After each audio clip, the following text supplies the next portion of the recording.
kind words, and it's always a pleasure interacting with you, and it is no different this time. Of course, this is indeed a very proud moment for FOSMA to be felicitated by the Nautical Institute. And at the onset, on behalf of the entire team at FOSMA, I would like to convey our gratitude for such an honor bestowed. It is indeed a matter of privilege for all of us, in fact, especially for me, as well as for all of us, meeting the various luminaries of the Nautical Institute, as well as that of the industry. And that's indeed, something. This is one of those times which doesn't happen very often. So this will really be etched in our memory for a very, very long time. I would like to thank everybody for being here, and also for giving us all the encouragement and all the inspiration for whatever work has been done so far, as well as what is to planned to be done in the future. It was around the last week of May when the lockdown was beginning to show its increasing impact on the global economy, and especially on the maritime industry, and thereby highlighting the issues of the ever-increasing relief of the seafarers whose number who were overdue for relief was steadily increasing. Seafarers had to suffer due to the closing of sign-on and sign-off, and the consequent lockdowns and the movement restrictions which were imposed by the various countries worldwide. While as due to the active initiatives which were taken by the Director General of Shipping through efficiently drafted as well as implemented SOPs, crew change was already taking place at several Indian ports. The question foremost on the minds of the industry was at that time as to how would the crew changes be possible on vessels not calling at Indian ports.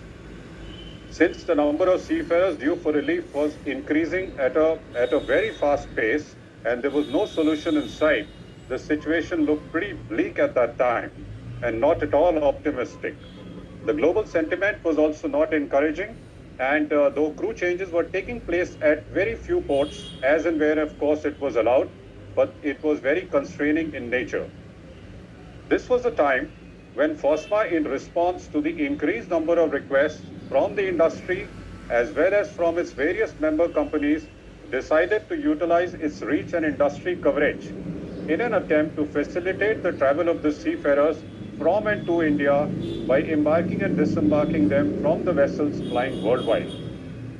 It formed a core committee comprising of its select directors backed by the entire board, and through a joint effort by partnering with MASSA and its core committee, started going about putting the process of all the approvals in place painstakingly and most meticulously. The chartered flights were permitted to fly out till then, that is, but so far no seafarers were allowed to travel back into India, without which the crew change process would not really have been achieved. There were seafarers who were allowed to travel out, but no seafarer was really allowed to come back in as a matter of routine till that time. It was again through the good offices of the Director General of Shipping that the repatriation of the seafarers was achieved in close coordination with the Ministry of Shipping as well as the Ministry of External Affairs. We cannot thank enough Mr. Amitabh Kumar and his entire team, and especially Captain Daniel Joseph, for providing the industry continuous level of support, guidance and assistance virtually on a 24/7 basis. At the same time, the FOSMA core team worked tirelessly to make the entire endeavor successful and set it in motion at regular intervals. Successful partnerships were established with Qatar Airways and its aeropolitical division based in Doha, the Indian diplomatic mission in Doha, and ATPI, which by acting as our travel partners were doing everything what was needed to be done as far as the specific travel requirements were needed. They were instrumental in handling all the travel related aspects and taking care of all the other details. At the beginning, the flights started off with a frequency of once every 4 days, effective from the 3rd of June, which steadily increased as the demand for the same increased. The crew change had commenced, and the confidence of the Indian seafarers in our industry soared considerably when the Indian seafarer realized that the repatriation was now just a matter of time. This brought about a greater level of encouragement and optimism all around, and which continues to be a benchmark today for all other countries to follow. So much so, there were occasions when there were 3 flights which operated in a single day to cater to the increased demand which followed. Our strong partnership with MASSA, as well as with the support of our member companies, could get together all the leading companies of the industry together to work towards this common objective of enabling the crew change of the Indian seafarers from the various foreign ports. FOSMA would like to thank every entity which has contributed towards this endeavor.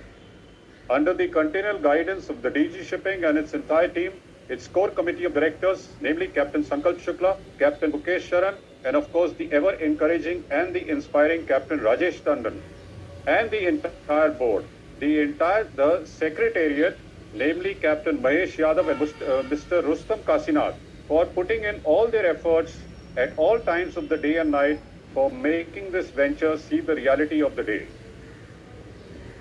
FOSMA would also like to thank ATPI for its unending support and for providing its continual expertise on the subject to ensure all intricate aspects as they existed were well taken care of. Today, the Ministry of Shipping has facilitated more than 100,000 crew changes both at Indian ports and through the various charter flights at the foreign ports. It is the highest number of crew changes in the world. Despite the pandemic, all Indian ports have been operational and continue to provide essential services throughout. The main pillar for the smooth supply chain for India and of course the world are the seafarers. Seafarers unfortunately had to suffer due to the closing of sign-on and sign-off and the lockdowns and the movement restrictions which followed, but we are glad to whatever extent we were able to give some sort of a relief to this and achieve whatever sign-offs and sign-ons we were able to do so. It is only due to the instrumental efforts made by the entire industry, led by the Director General of Shipping, that the above has been achieved and the global benchmark set for the repatriation of the seafarers. FOSMA conveys its gratitude once again to all the people, to Mr. Amitabh Kumar, Captain Daniel Joseph, and the entire team at the DGS office for making this venture successful.